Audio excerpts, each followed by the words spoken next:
வணக்கம். Tamil Nadu rain weather news. Tamil Nadu rain weather news பார்ப்பதுக்கு முன்னாடி சேனலை மறக்காமல் சப்ஸ்கிரைப் பண்ணுங்கள், லைக் பண்ணுங்கள், ஷேர் பண்ணுங்கள். வீடியோ ஸ்கிப் பண்ணாமல் முழுமையாக பாருங்கள்.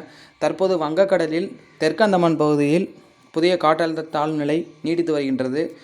இந்த காற்றழுத்த தாழ்வு நிலையானது தற்போது மேற்கு திசை நோக்கி நகர்ந்து வரும் என்று எதிர்பார்க்கப்படுகின்றது. அதாவது 24ஆம் தேதி மாலை இந்த காற்றழுத்த தாழ்வு நிலை தெற்கு இலங்கை ஒட்டி வரும் என்று எதிர்பார்க்கப்படுகின்றது. இந்த காற்றழுத்த தாழ்வு மேலும் தீவிரமடைந்து ஒரு ஆழ்ந்த காற்றழுத்த தாழ்வு பகுதியாகவோ அல்லது ஒரு காற்றழுத்த தாழ்வு மண்டலமாகவோ மாற வாய்ப்பு, புயலாக மாறுவதற்கு வாய்ப்பு மிக குறைவு. அதிகபட்சம் ஆழ்ந்த காற்றழுத்த தாழ்வு பகுதி டு காற்றழுத்த தாழ்வு மண்டலம், இந்த ரெண்டுக்கு இடப்பட்ட டெஃபினேஷனில் தான் அது இருக்கும். தாழ்வு மண்டலம் அல்லது தாழ்வு பகுதி இதுதான். காரணம் என்னென்னா, உங்களுக்கு கடலோட வெப்பநிலை பார்த்திங்கன்னா உங்களுக்கு பே ஆஃப் பெங்காலில் வடக்கு வங்கக்கடலில் குறைவாக இருக்குது. அதுக்கப்புறம் பார்த்திங்கன்னா அரேபியன் சீயில் அரபிக்கடலில் உங்களுக்கு வறண்ட காற்று இருக்குது.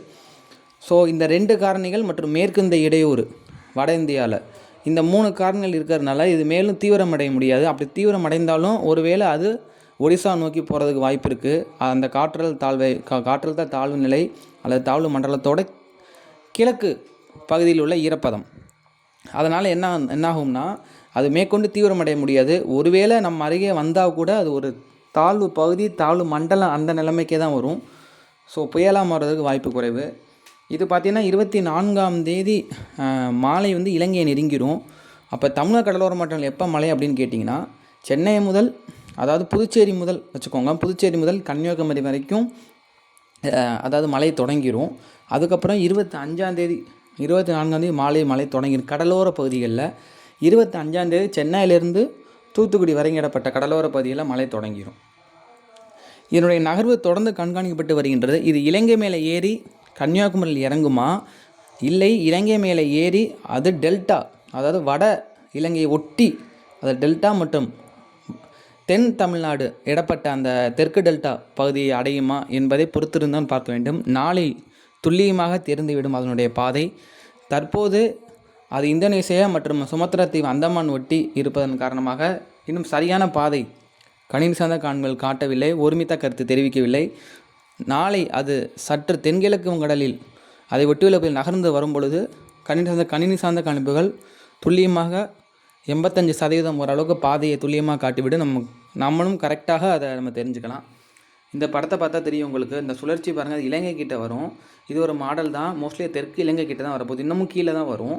இந்த தெற்கு இலங்கை கிட்ட இதுக்கப்புறமோட பாதை தான் மெயின். இந்த தெற்கு இலங்கை கிட்ட வரும்போது அதனுடைய வெப்பநிலை கடல் வெப்பநிலை 30 டிகிரி செல்சியஸ் இருக்குது.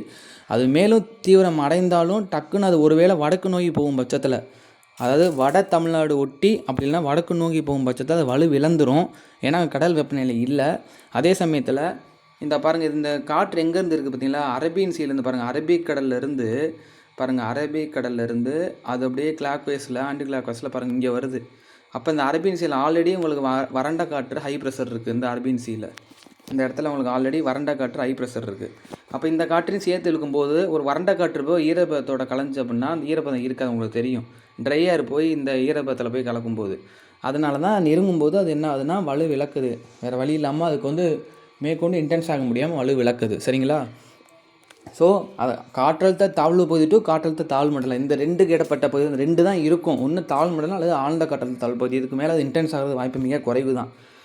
ஃபர்தராக புயலாகிறதுக்கு வாய்ப்பு குறைவு தான். சரிங்களா? மழையை பொறுத்த வரைக்கும் 24ஆம் தேதியிலேருந்து மழை ஸ்டார்ட் ஆகும் தமிழக கடலோர மாவட்டங்களில். அதாவது ஒரு வேளை டெல்டாவை நோக்கி வட இலங்கையை ஒட்டி டெல்டா ஒட்டி தெற்கு டெல்டா ஒட்டி வந்தால் வடக்கு உள் மாவட்டங்களில் மழையோட அந்த ப்ரெசிபிடேஷன் அதிகரிக்கும்.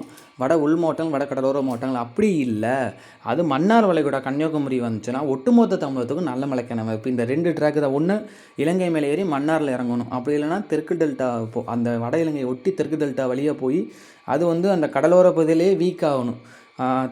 அவரெல்லாம் ஆழ்ந்த காற்றழுத்த தாழ்வு பகுதினா அடுத்த ஸ்டேஜ் காற்றழுத்த தாழ்வு நிலை இந்த மாதிரி வீக்காகி சர்க்குலேஷன் ஆகி அங்கனே வலுவிழக்கணும். அப்படிங்கிற பட்சத்தில் இந்த மாதிரி 2 வாய்ப்பு தான் இருக்குது. அதனால் தொடர்ந்து பொறுத்திருந்து பார்ப்போம். நாளைக்கு ஓரளவுக்கு பாதை துல்லியமாக தெரிஞ்சிடும். இப்போ இருக்க சூழ்நிலையில் டெல்டா நம்ம சொல்லியிருக்கோம், நேற்று சொன்னது தான். அதாவது ராமநாதபுரம் மாவட்ட வடக்கு கடலோர பகுதி டெல்டா, இந்த பாதை தான் நம்ம சொல்லியிருக்கோம். ரொம்ப வீக்காகும் பட்சத்தில் ஒருவேளை தாழ்வு நிலையாக தான் வரப்போகுது அப்படிங்கிற பட்சத்தில், ஏன்னா மாடல்ஸ் ஒவ்வொன்றும் கொஞ்சம் சேஞ்ச் ஆகி காமிக்குது. ஸோ மோஸ்ட்லி பார்த்திங்கன்னா அது தாழ்வு மண்டலத்தை அடையாது. ஆழ்ந்த காற்றழுத்த தாழ்வு பகுதி தான். அப்படி ஒரு வேளை அதுக்கும் கீழே தாழ்நிலையாக இருந்துச்சுன்னா நிச்சயமாக இலங்கை மேலே ஏறி மன்னார் வளைகுடா வழியாக கன்னியாகுமரி வழியாக போய் அது அரபிக்கடலில் கூட போயிடும். அப்படி இருக்கும் பட்சத்தில் மன்னார் வளைகுடாவில் இறங்குச்சுன்னா ஒட்டுமொத்த தமிழகத்துக்கு நல்ல மழை பெய்யும். சரிங்களா? ஸோ இதுதான் நம்ம டிஃப்ரென்ஷியேட்டு.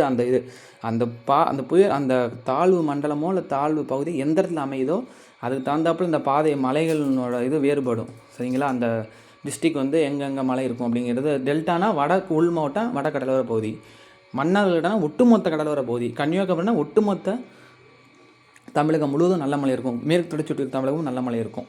ஸோ பொறுத்திருந்து பார்ப்போம். நாளைக்கு ஓரளவுக்கு தெரிஞ்சிடும் நமக்கு பாதை. சரிங்களா? ஸோ இதை பார்த்தா உங்களுக்கு தெரியும். இது பார்த்தீங்கன்னா உங்களுக்கு தெரியும். ஏன்னா உங்களுக்கு மேகம் முழுவதுமே பரவி இருக்குது. அதாவது ஒரு தாழ்வு மண்டலமோ அல்லது ஒரு ஆழ்ந்த தாழ்வு மண்டலமோ ஆனால் மேகம் அந்த அளவுக்கு பரவி இருக்க தெரியுமில்ல. அங்கே ஒரு ப்ரெஷர் வெற்றிடம் உருவாக்கி அதை சுற்றி கண்ட்ரோலில் வச்சு மேகம் சுருங்க ஆரம்பிச்சிடும். அதாவது அந்த மேகம் வந்து அந்த ஒரு ப்ரெஷர் உருவாக்கி அதை சுற்றி மேகங்கள் அது கண்ட்ரோலில் வச்சு மேகங்கள் அது கட்டுப்பாட்டுக்குள்ள வச்சிடும். தெரியுமில்ல அந்த சுழற்சினா.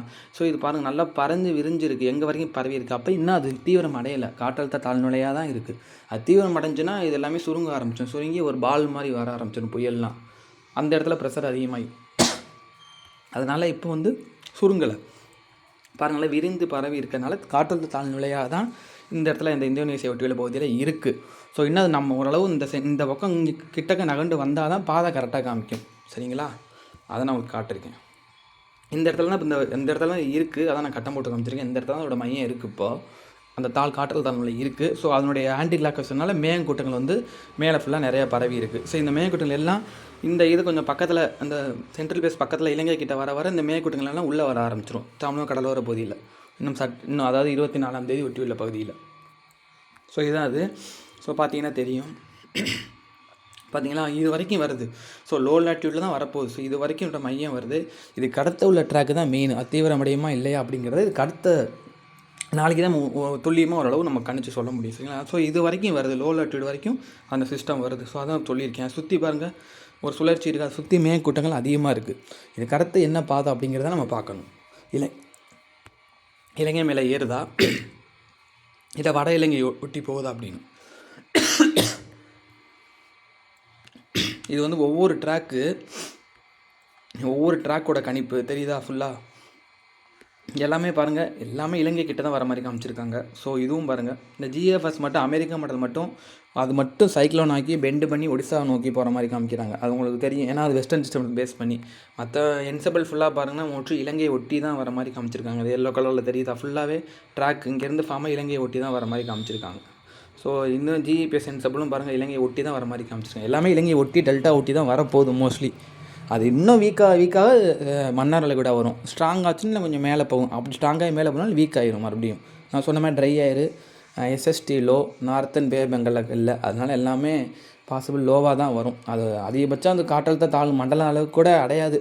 வெல்மோடு லோ ப்ரெஷர் டு ஒரு ஆழ்ந்த காற்றழுத்த தாழ்வு பகுதி டு தாழ்வு மண்டலம் அந்த லெவலில் தான் இருக்கும். சரிங்களா? பார்க்கலாம்.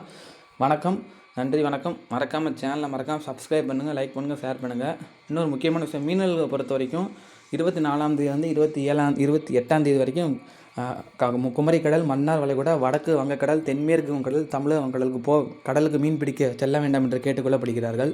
கடல் காற்றானது மணிக்கு தாழ்வு மண்டலமாக ஆனால் 50 முதல் 60 கிலோமீட்டர் வேகத்திலும் சில சமயங்கள் 70 கிலோமீட்டர் வேகத்திலும் வீசும் என்பதால் ஆழ்கடலில் மீன் பிடிக்க சென்றவர்கள் உடனடியாக களைத்து வருமாறு கேட்டுக்கொள்ளப்படுகிறார்கள். நன்றி, வணக்கம்.